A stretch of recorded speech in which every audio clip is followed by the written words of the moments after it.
Growing ever more ruthless under the influence of the dark side, Revan and Malak continued the war against the Mandalorians, capturing the Vorzid, Stenos, and Elam systems. Yet in this same campaign, they were pushed back in the Lucasec system and suffered a substantial defeat at Jaga's cluster when they faced off against Cassis Fett, a great Mandalorian commander who personally led a boarding party and killed a ship captain. Despite this setback and the martial prowess of the Mandalorians, Revan and Malak were on the path to victory, liberating Taris, Althir, and Onderon, while committing to a long and costly fight on the moon of Duxin, an enemy stronghold with a uniquely dense and dangerous jungle environment. Placing Mitra Surik in command, she won the battle for Duxin, but only after months of intense struggle, losing roughly 10 Republic soldiers for every Mandalorian. After capturing the Liana system, Revan was ready to end this war by any means necessary, and so laid a trap at Malachor V, sending a large Republic fleet to lure Mandalore the Ultimate into a final confrontation. Although Revan was supposed to lead a second fleet against the enemy, his forces were delayed and arrived late into the battle, but even so, their victory seemed assured. Recognizing they could not win, Mandalore the Ultimate challenged Revan to single combat and put forth a valiant effort before he was defeated and killed. Yet as he lay dying, he spoke to his enemy and revealed the secret truth behind the war. Decades earlier, Mandalore was approached by a red-skinned alien claiming to serve a powerful Sith Lord, and together they underwent a quest to find the remains of the ancient ruler Dramath II on Rekiad, though in truth he simply wanted an opportunity to corrupt the Mandalorian's mind with the dark side. When their mission was complete, the Sith revealed that his master had a vision of the future in which the Mandalorians conquered the Republic. Under the sway of the dark side, the prophecy preyed on his desires and ambitions, causing Mandalore to fall for the lie and prepare his people for war. Shocked by all he heard before the enemy passed away, Revan was determined to investigate further, but first removed Mandalore's mask and took it as a war prize, knowing that without it, the Mandalorians could not unite under a new leader. Though the enemy chief was dead, the battle raged on, and with both fleets in range of the planet, Revan initiated the final part of his plan, giving the order to Mitra Surik, who dutifully obeyed and activated the Mass Shadow Generator, a dark side superweapon which created a mass gravitational force, pulling nearly all surrounding ships directly onto Malachor's surface, destroying the Mandalorian fleet and most of the Republic fleet, in addition to the planet and its population. Though it came at a heavy cost, the ruthless strategy employed by Revan at Malachor V won the war for the Republic, ended the immediate threat, and devastated Mandalorian civilization to such a degree it took generations to recover. Having lost their leader as well as most of their ships and soldiers, those who remained offered their unconditional surrender and fled to the Outer Rim, becoming outlaws, mercenaries, and bounty hunters.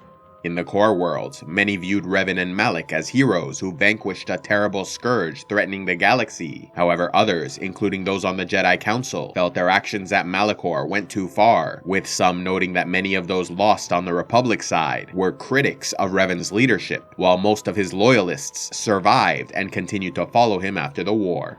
Demanding that the three most senior Jedi generals return to face judgment for their crimes, Revan and Malak ignored them without remorse, but Mitra Surik, who was utterly transformed after Malachor V, did as they asked and went before the council.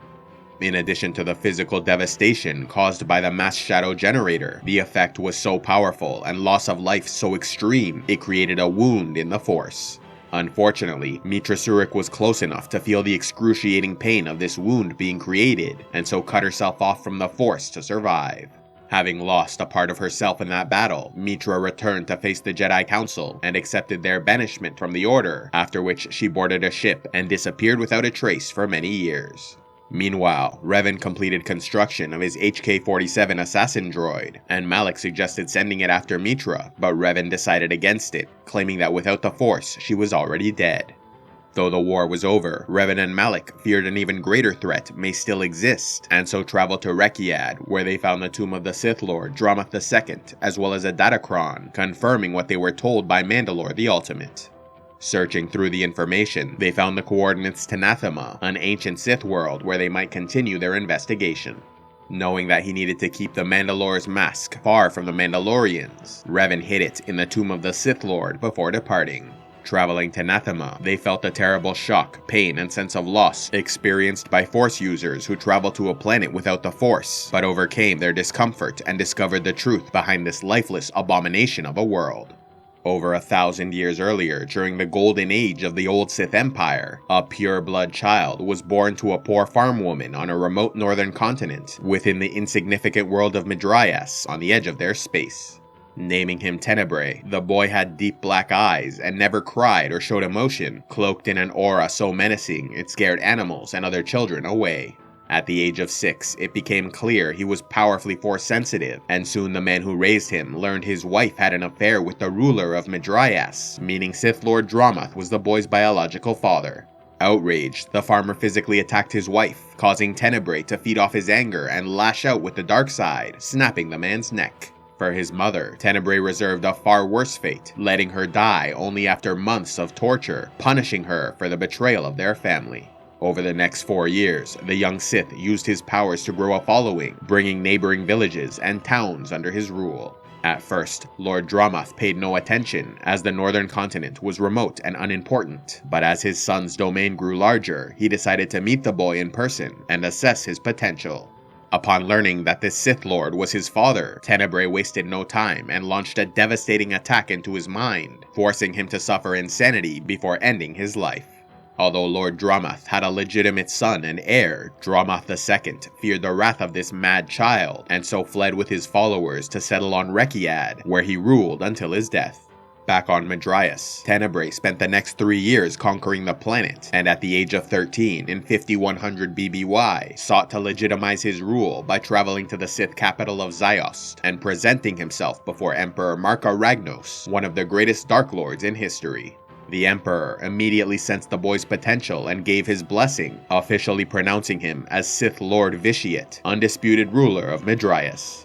Renaming his planet Nathema, Vitiate spent the next century in relative isolation, studying the dark side and imparting his knowledge upon students and followers. Earning a reputation as a scholar on a distant world, few paid attention to Vitiate, and he in turn stayed out of the wars and conflicts of his fellow Sith. When MARKA Ragnos died in 5000 BBY, Vitiate remained neutral in the War of Succession between Ludo Kresh and Naga Sadow, and following the victory of Naga Sadow, stayed out of the Great Hyperspace War he launched against the Republic. Failing to conquer their ancient enemies, the Sith were on the brink of annihilation as their fleet was destroyed and Emperor fled into exile. Yet in the wake of this tragedy for their people, Vitiate saw an opportunity to strike. Throughout 4999 BBY, the Sith Lord sent out broadcasts, stoking fears within the Empire by warning of a Republic invasion, and following their victory against Naga Sadow, that is precisely what occurred when the Jedi and their allies visited every enemy world they could find to purge it of any Sith influence. With the remaining Imperials in a panic, Vitiate once again sent out messages, this time inviting the remaining Sith Lords of the Empire to join him on Nathema, where they would perform a ritual to unleash the true power of the dark side against their enemies. As all this occurred, Vitiate had a team of his best researchers and explorers locating a route to Dromund Kaas, an ancient Sith world lost for centuries and entirely unknown to the Republic. When his people at last found the planet, Vitiate was ready to begin the ritual. Channeling his immense power, the ruler of Nathema reached out with the dark side and forced his will on the 8,000 Sith Lords who answered his call, using their life force to fuel the ritual throughout the next 10 days. When it was over, every living thing on the planet was dead, with all of its collective energy, including the force essence of the planet, transferred into the body of Vitiate, making him immortal with nearly godlike powers. Although the Sith respected power and cared little for how it was attained, draining a planet of its energy would be considered an abomination by any Force user, as their presence on such a world would mean they too felt the pain of this loss. Understanding the severity of what he did, Vitiate forbid travel to his homeworld and hid its location, blaming its destruction on the Jedi and Republic.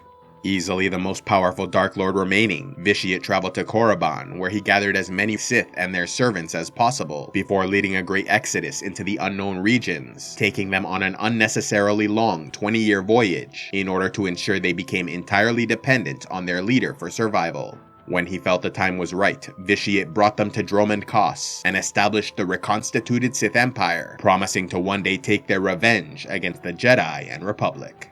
Revered as a god, the Emperor spent most of his time in isolation, leaving administrative duties to the Dark Council, 12 powerful Dark Lords who each governed a different sector of Sith society.